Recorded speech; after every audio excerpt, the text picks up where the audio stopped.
Well, let's go back to the Africa Climate Summit. And on the sidelines of that summit, a number of deals were also on the table. One of them was the largest ever local currency debt deal in Africa's community solar mini-grid industry. Now, mini-grids are small decentralized electricity systems, often powered by renewable sources such as solar, and they're designed to provide energy access to communities in Africa that are too remote or costly to connect to the national grid. Now, the world's largest private sector mini-grid operator and a pioneer in distributed renewable energy, Husk Power Systems, signed a deal with the United Capital Infrastructure Fund at this year's Climate Summit. Basically, the fund will provide a 5 billion naira, that's about $3.2 million, revolving local currency debt facility to Husk. And the deal involves an innovative revolving mechanism which will allow Husk to draw down on this capital at least twice during that 10-year loan period. And that's for a total of up to 10 billion naira, which is about $6.4 million. Well, let's find out more about this financing from Olu Aruike, the Nigeria country director at Husk Power Systems. Great to have you on the show with us today, sir. Now, of course, let's start off with the fact that this deal allegedly will be the first local debt deal that introduces what you've called an innovative revolving mechanism. Explain to us how exactly that works, and certainly the potential this structure has to change the way projects such as yours are financed and run going forward. Thank you for having me, and thank you for that question. We're really excited. Like you said, this is a debt facility that is revolving. And what it means is that there is the opportunity to do multiple drawdown cycles over the 10-year period, in this case, at least twice within that period. And for a company like ours, which is really, really intent on scaling mini grids and DERs at speed, this presents multiple access to the 5 billion initial facility, 5 billion naira initial facility. And what that means is that we can leverage the same funding amount at least twice within the period, dependent on our speed of deployment and how the facility could be de-risked by programs like the DARES program in Nigeria, funded by the World Bank and other DFIs, and overseen by the REA NEP program. We're really, really excited, and we can't wait to get going with this new debt facility and what it means for our scale. Now, it's interesting. We were just talking with our earlier guest about how finding funding at this climate summit has been slightly underwhelming. Now, you just secured a $5 million, somewhat similar revolving debt facility from the IFC and also the Canadian government to basically build about 108 new solar hybrid mini-grids in the northern part of Nigeria.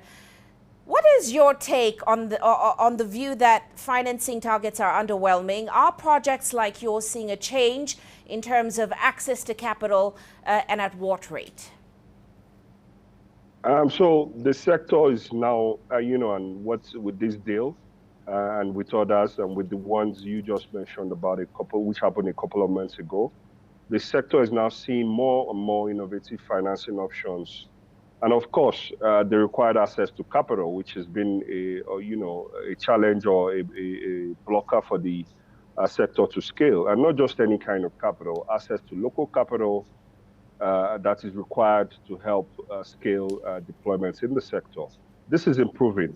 And, you need to, first of all, recognize that this is a sector that is heavy on CapEx and requires long-tenured, kind of patience for investment recovery timelines.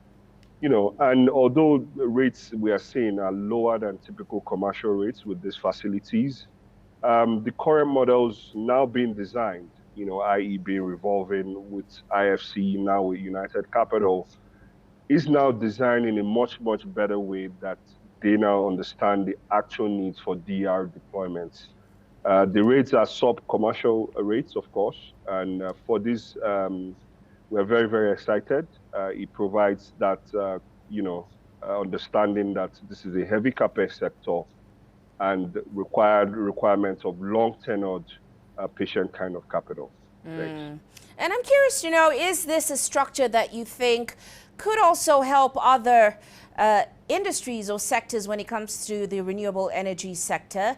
And of course, talk to us about the significance of such a structure or a deal in terms of scaling private sector mini-grids in countries like Nigeria. So, like we've already said, this is the largest local currency debt facility for DRs in Nigeria, at least. What this means is that access to funding that is denominated in local currency is opening up. This wasn't the case 2, 3, 5 years ago, right? Or even 10 years ago. And this is going to help reduce potential currency mismatches and even further help mitigate foreign currency or foreign exchange risk, which is something that has been affecting our speed and capabilities to deploy assets. What this also means is that it allows a company like Husk to drive scale at even faster speed towards achieving what we call our African Social Initiative commitments, which we made openly at the first African Climate Summit in Nairobi 2 years ago. And you would have to imagine that the true winners in all of these are, the Nigerians that will get power or reliable power in no distant time. So, this is opening up. It is significant for the sector that local currency debt facility, not just that, but in a revolving manner, is now accessible by Husk. And in partnership with United Capital, we are very grateful that they have backed us.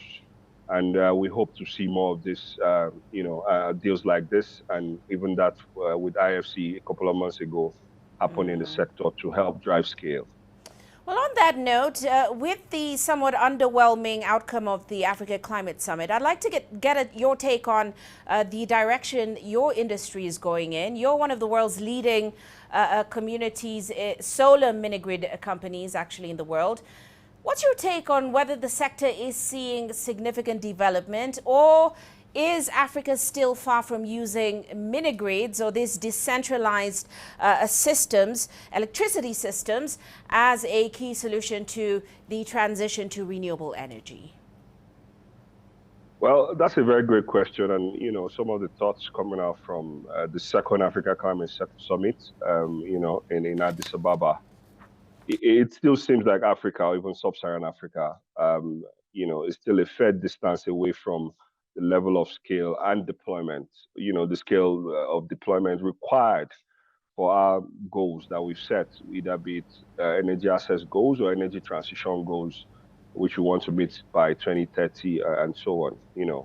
While mini grids have been quoted and noted as the most capital efficient way for accelerating energy access and energy transition objectives across multiple sub-Saharan African countries and even in the global south, the current rate of deployment remains very, very slow and far from optimal, right?